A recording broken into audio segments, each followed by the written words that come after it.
Islamabad SHO थाना खन्ना अमर आजाद का जराइम पेशा अनासर के खिलाफ सख्त क्रैकडाउन जारी है। एक अहम कार्रवाई के दौरान गैर कानूनी असला रखने और जुर्म में मुलजिम गिरफ्तार, गैर कानूनी असला बरामद। इस हवाले से मज़ीद तफसील जानते हैं उमर खान की इस रिपोर्ट में। इस्लामाबाद SHO थाना खन्ना अमर आजाद का जराइम पेशा अनासर के खिलाफ भरपूर क्रैकडाउन जारी।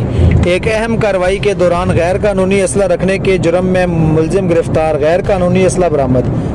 IG इस्लामाबाद सईद अली नासिर रिजवी के अहकामात की रोशनी में ज़ेर निगरानी SHO थाना खन्ना आमर हयात ASI सिकंदर अमरा पुलिस टीम ने जराइम पेशा नासर के खिलाफ क्रैक डाउन करते हुए एक अहम कार्रवाई में गैर कानूनी असला रखने के जुर्म में मुलजिम, जिसकी शनाख्त राजा सईद हुसैन वल्द ज़रियाब खान सकना चिरा इस्लामाबाद के नाम से हुई, गिरफ्तार कर लिया। मुलजिम के कब्जा से नाजायज़ असला 9mm पिस्टल एमुनीशन बरामद कर लिया।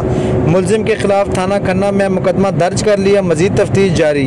SHO थाना खन्ना आमर हयात के जराइम पेशा नासर के खिलाफ कामयाब कार्रवाइयाँ काबिल सताइश करार। Umar Khan, AGN news, Islamabad.